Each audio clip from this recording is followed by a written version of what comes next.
Well, this is really frozen, holy cow. That was a good first game. Guys, hockey is back. Hi, my name is Tyler and welcome to Game 1's nightly review from the 2021 season. This is my first season doing this. I have followed Vegas all the way from their inaugural season, and I am so excited to be starting this video series and to help spread the joy of Vegas Golden Knights to other fans, other people, and other people that are just starting to get into hockey. A couple of things that happened before the game. Alex Tuch was questionable heading into this week, but was starting tonight, and he looked super happy to be there, smiles all around all game, and that was fantastic to see. And for the first time in franchise history, the Vegas Golden Knights have a captain in Mark Stone. Another thing that was announced this week is that DeBoer is not going to be announcing, the Vegas Golden Knights are not going to be announcing which goalie is going to be in net until right before each game. So there was a lot of, who is it going to be Leonard? Is it going to be Fleury? To all the people hating on Leonard is an elite goalie. We are super lucky to have him, especially at the price tag that he has. I love Marc-Andre Fleury. I know what he means to this franchise. I named my son after him. Well, his second middle name. The point is, I love Fleury, but I recognize the talent that Robin Leonard has and that he brings to the Vegas organization and what he is as a goalie. And I'm super excited to see both of them play throughout the rest of this year. So, to start off the game, we have the line of Stevenson, Pacioretty, and Stone out on the ice. And within the first minute, they already changed to Marchessault, Smith, and Carlson, the original three. Love that line together. It's really cool to see them playing together again. We have the puck that almost clears the zone, doesn't quite. Marchessault splits the D, goes right up to Gibson, snipes it, and scores the first goal in about 1 minute and 7 seconds. It's 1-0 Golden Knights. Jonathan Marchessault. Yeah! Goal! Minute 6 seconds in.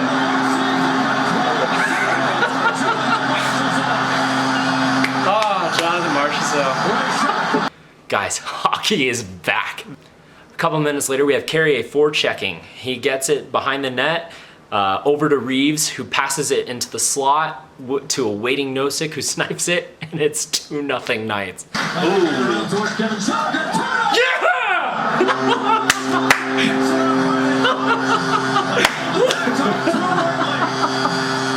Nosek. Oh man, what a start. Holy cow. This is nuts. I'm like freaking out. This is the greatest start to the game 1 that I've ever seen. This is fantastic.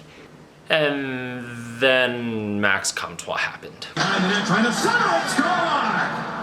The Ducks able to convert. Jones on the doorstep. Okay. Slammed it home. Okay. Well, check Comtois. Max Comtois with a goal. For that first goal, there was not much that Leonard could do. Behind the net, straight to Comtois, who was rushing through the defense, gets it in, and it's 2-1. We still have the lead, but I needed that moment. It was a humbling moment. I was getting too far ahead of myself, already envisioning Stone lifting the Stanley Cup for the first. It was just, I needed to humble myself. A couple minutes later, Getzlaf is forechecking. And he does basically the same thing that happened on the Nosek goal, but for the Ducks.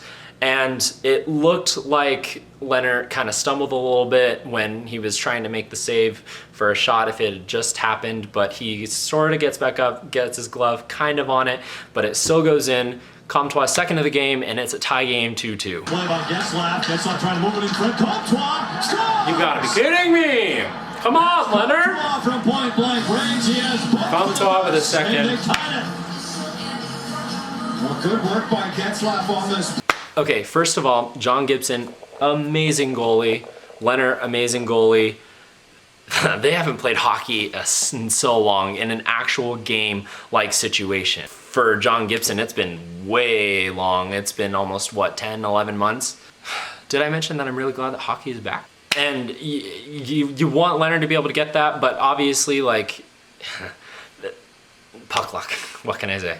Right after this, we have Theodore enter the zone, and I swear every time he touches the puck, I get this jitteriness in my chest. I'm expecting this magic to happen because we've seen it. We've seen Theo with this magic that he's just able to perform anytime he does anything. I swear every time Theodore touches the puck, it's just like, I feel like the kid in The Incredibles when I'm just like watching Mr. Incredible, and he's like, what are you waiting for? And I'm like, something amazing, I guess. But Gibson is able to stop that. For the rest of the first and most of the second period, it just seemed sloppy. Guys. Oh my gosh. Stop giving the puck away. What am I watching? I was angry, but there were so many giveaways on our end, and Theodore addressed this when he was being interviewed by Stormy, and he said, we need to stop giving away the puck. About halfway into the second, Patches has a breakaway and he shoots it. Gibson is able to stop that one. Apparently, oh my goodness, Patches. Really good chance right there. Other than that, there weren't too many opportunities in the second for the Knights. There were a lot of times where it was just giveaways and the Ducks being able to have the opportunities that they had on Leonard. But Leonard stayed strong in net. He showed a really good save with his glove. He stuck to his play style. He looked very comfortable in his net. He looked very strong in his net. He looked like he was stable in the net, and that's what you want to see from Leonard. That's his style, and that's when he's doing his best form of hockey. And then you have when the goalie goes behind the net and starts to play the puck when other people are entering the zone, and we all have a heart attack. Golden Knights with a trio of Lassois and Tuck up front. 11:40 to play in the second. Leonard just keeps playing the puck like that, and I don't like it. With how many times the Knights have given away the puck so far in this game, you just can't be that confident to be able to go and play the puck behind your net. A couple of minutes later, Theodore has a shot through the slot, and Gibson, with the flashiest save of the game, just robs Theodore, and it's still a tie game 2-2. A couple minutes later, the Ducks have another really good opportunity because of another stinking giveaway, but because of Leonard's fantastic positioning and a little help from the crossbar, we remain tied 2-2 through the end of the second period. So we started the third period with a line of Marchessault, Smith, and Carlson, the original three. And exactly like the first period, we have another line change within the first minute, going from the original trio this time to Stevenson, Patches, and the captain, Mark Stone. Patches takes a shot, doesn't quite get there. The puck gets back to Petra, who takes a slapper, doesn't quite get the net. Stevenson behind the net with the puck, gets it up to the front into the slot for who is it? Oh, captain, my captain. Stone bangs it in for his first of the season, his first as captain, and the Knights have a 3-2 lead just to start off the third period. Translow, his drive, deflected wide. Oh my goodness. Stevenson now in front, score! Yeah, Mark Stone! This is also Petra's first point as a Golden Knight. It did come as a secondary assist, but it's Petra's first point.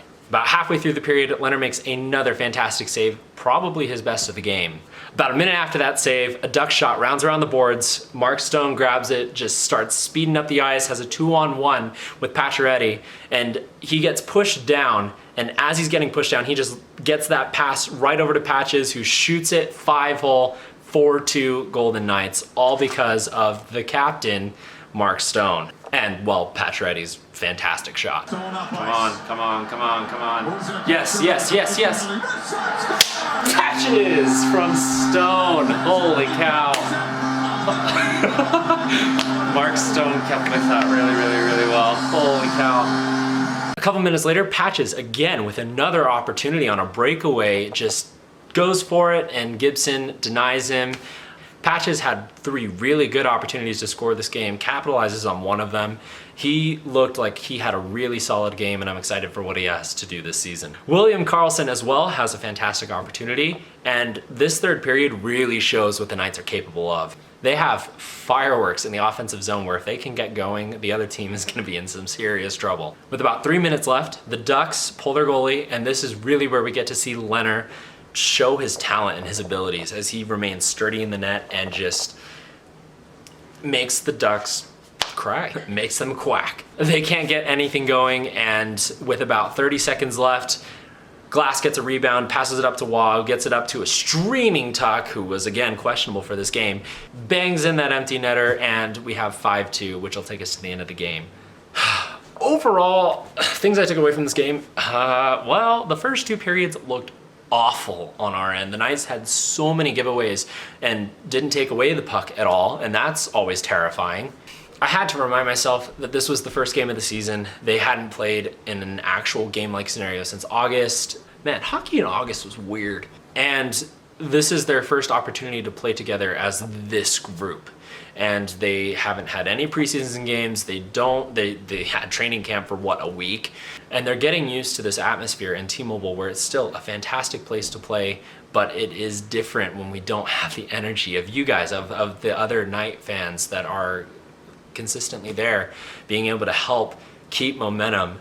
If we had fans there, you know, after those first 2 goals in the first 5 minutes, we might have been able to sustain that momentum. I think the Knights just kind of slowed down, made a lot more mistakes, and just played sloppily until the third. And even in the third, there were some mistakes that were made, and not the cleanest to play. But you know what? First game of the season, this crazy, ridiculous season. As far as Petro's first game, he didn't have one of those golden moments. Golden. But a lot of the opportunities that he had, a lot of the shots that he took, they were very, very smart plays that I am super excited to see what he can do over the course of the season as a Golden Knight and over the next 7. As for other firsts, Stone's first game as captain. Mwah! He put the team on his back, especially with that goal in the beginning of the third period that propelled them throughout the rest of the game, as well as that very, very beautiful assist to Patches that just sealed the deal. And this is something that is just incredible. Like, you expect that of Stone. What I was impressed with most about Stone's performance would probably be the more physical presence that he brought out. That is something that I think we need more of. We have Reeves, he's fantastic. The whole meat grinder line, they're fantastic at that. But having that more throughout the lineup, especially from Stone, who had a career high 5 hits in this game, is something that is going to help us in a lot of our games this season when we play against tougher opponents like that, especially when it comes to the playoffs. As far as game 1, we're 1-0-0. Thank you guys for joining me. I am super excited to be able to share this season with you guys as we celebrate the Golden Knights, and look forward to being with you for game 2. A first ever captain of franchise history. I was like, so you trust me enough to teach without right there, but you discussions last year when there was rumors that there would be a captain heading into this season, and certainly it was the name that came to